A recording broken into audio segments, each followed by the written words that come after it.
اور وہ خدا سے بات چیت کر سکتے ہیں، شکر گزاری کر سکتے ہیں۔ تو آخری دن جب ہم نے بچوں سے فیڈ بیک لیا کہ یہ ساری ٹریننگ میں کیا چیز ان کے لیے باعث برکت ٹھہری، تو بہت سارے تھے جن کا کہنا تھا کہ ہمارے لیے کوائٹ ٹائم بہت باعث برکت رہا، چونکہ اس طرح سے ہم نے کبھی دعا نہیں کی کہ ہم خدا کے سامنے خاموشی سے بیٹھیں، خدا کی سننے کی کوشش کریں، اپنا دل اس کے سامنے انڈھیلیں۔ اور کئی ایک بچوں کا کہنا تھا کہ خاص طور پہ لڑکیوں کا، جب ہم نے اپنا دل انڈھیلا تو ہمیں بڑی تسلی محسوس ہوئی۔ تو بائبل کا خدا شروع سے ہی ایسا ہے اور وہ چاہتا ہے کہ اس کے لوگ اس کے سامنے اپنے دل کو انڈھیلیں اور کھلے طریقے سے، چونکہ وہ سب کچھ آلریڈی جانتا ہے، وہ اس پر بھروسہ کر سکتے ہیں۔ اور ایک بیٹی کا کہنا تھا کہ مجھے یہ اچھا لگا کہ میں نے اپنا دل بھی پوری طرح انڈھیل لیا اور مجھے یہ بھی فکر نہیں ہے کہ میں نے جو کچھ کہا ہے وہ کسی اور تک پہنچ جائے گا، تو یہ مجھے بڑا اچھا لگا ہے۔ تو بائبل کا خدا جو ہے وہ ایسا ہی ہے۔ لیکن جیسے میں نے کہا کہ یہ دوستی عام طور پر یک طرفہ ہوتی ہے کہ ہم صرف خدا کے سامنے سب کچھ کہتے ہیں اور ہم شاید خدا کی نہیں سننا چاہتے ہیں کہ وہ کیا کہنا چاہتا ہے۔ لیکن چند ایک لوگ ہیں جن کو بائبل مقدس میں خدا کا دوست کہا گیا ہے۔ مثال کے طور پر جب ہم یسایہ 41 باب اس کی 8 آیت پڑھتے ہیں تو وہاں پر مقدس ابراہم کے بارے میں کہا گیا، خدا تعالیٰ بلکہ خود کہتے ہیں کہ ابراہم میرا دوست ہے۔ اسی طرح سے خروج 33 باب اس کی 11 آیت میں ہمیں پتہ چلتا ہے کہ موسیٰ خدا کے ساتھ ایسے ہی باتیں کرتا ہے جیسے کہ دوست آپس میں باتیں کرتے ہیں، تو وہاں پر بھی موسیٰ کو خدا کا دوست کہا گیا ہے۔ اور پھر اسی طرح سے ہم یوحنا کی معرفت لکھا گیا انجیلی بیان اس کا 15 باب اور اس کی 13 سے 16 آیت پڑھیں گے، جس میں لکھا ہے، اس سے زیادہ محبت کوئی شخص نہیں کرتا کہ اپنی جان اپنے دوستوں کے لیے دے دے۔ جو کچھ میں تم کو حکم دیتا ہوں اگر تم اسے کرو تو میرے دوست ہو۔ اب سے میں تمہیں نوکر نہ کہوں گا، کیونکہ نوکر نہیں جانتا کہ اس کا مالک کیا کرتا ہے، بلکہ تمہیں میں نے دوست کہا ہے، اس لیے کہ جو باتیں میں نے اپنے باپ سے سنی وہ سب تم کو بتا دیں۔ تم نے مجھے نہیں چنا بلکہ میں نے تمہیں چن لیا اور تم کو مقرر کیا ہے کہ جا کر پھل لاؤ اور تمہارا پھل قائم رہے، تاکہ میرے نام سے جو کچھ باپ سے مانگو وہ تم کو دے۔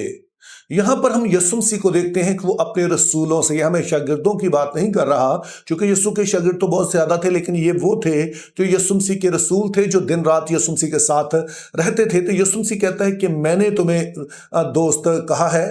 اور پھر وہ کہتے ہیں کہ میری دوستی کا ثبوت یہ ہے کہ میں تمہاری خاطر جان دیتا ہوں، لیکن تم بھی میرے دوست بن سکتے ہو بشرطے کہ وہ کچھ کرتے ہو جو میں تم سے کرنے کے لیے کہہ رہا ہوں۔ یعنی کہ ایک کام تو وہ ہے جو تمہاری ضرورت تھی میں نے پوری کی، اور دوسری طرف وہ بھی ہے جو میں کرنا چاہتا ہوں۔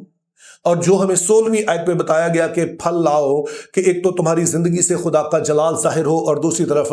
تم بہت ساری روحوں کو میرے پاس لے کر آؤ۔ تو نہ صرف ان رسولوں کو ہی ہم دیکھتے ہیں، بلکہ آپ یہی بات مقدس ابراہم کے بارے میں اور پھر مقدس موسیٰ کے بارے میں بھی کہہ سکتے ہیں کہ صرف انہیں خدا نہیں جانتا تھا، صرف اب یہی نہیں کہ جو خدا کے سامنے دل کھولتے تھے، بلکہ ہم دیکھتے ہیں کہ خدا تعالیٰ بھی ان سے باتیں کرتے ہیں، یہ خدا کے پلانز میں شامل ہیں۔ مقدس ابراہم سے خدا نے کہا کہ تمہیں تیرے وسیلے زمین کی سب قومیں برکت پائیں گی، میں تو تجھے برکت دوں گا، لیکن پھر میں تیرے وسیلے قوموں کو بھی برکت دوں گا، سو تیرے ساتھ میری ایک پارٹنرشپ ہوگی۔ اسی طرح مقدس موسیٰ کے بارے میں ہم جانتے ہیں کہ جب بنی اسرائیل کو ملک مصر سے نکالنا ہے تو خدا موسیٰ کو بلاتا ہے اور پھر اس کے وسیلے یہ بڑا کام سر انجام دیتا ہے، اسی کے وسیلے بنی اسرائیل کے ساتھ عہد باندھتا ہے، اسی کے وسیلے خدا تعالیٰ بنی اسرائیل کو ملک موعودہ کی طرف لے کے جاتا ہے، اور موسیٰ اس قابل ہوتا ہے کہ وہ انہیں ملک موعودہ کی سرحد تک لے جائے۔ اور یسوع کے رسولوں کے بارے میں تو آپ کو زیادہ بتانے کی ضرورت نہیں ہے، چونکہ آپ جانتے ہیں کہ یسوع مسیح نے جب اپنی جان اس دنیا کے لیے دی تو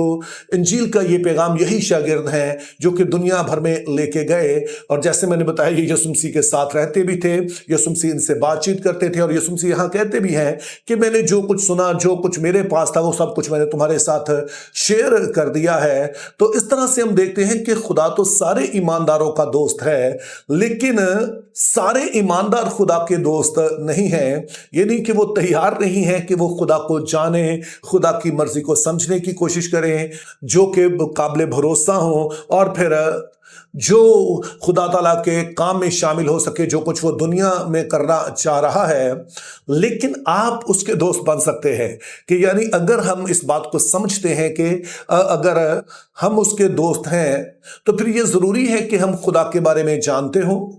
اچھا ہے کہ ہمیں پتا ہو کہ وہ اس دنیا کے لیے اس کی کیا فکر ہے، وہ ہم پر بھروسہ کر سکے، اور سب سے بڑھ کر جو بھی اس کے کام ہے، ظاہر ہے انجیل پھیلانا ایک کام ہے لیکن اور بہت سارے کام خدا اس دنیا میں کرتا ہے، تو کس طرح سے خدا کے پلانز اس دنیا میں چل رہے ہیں انہیں سمجھیں اور ان میں شامل ہوں، چونکہ جب یہ رشتہ دو طرفہ ہوگا تو پھر یہ پکے والی دوستی ہوگی۔ پھر ہم صرف یہی نہیں کہیں گے کہ وہ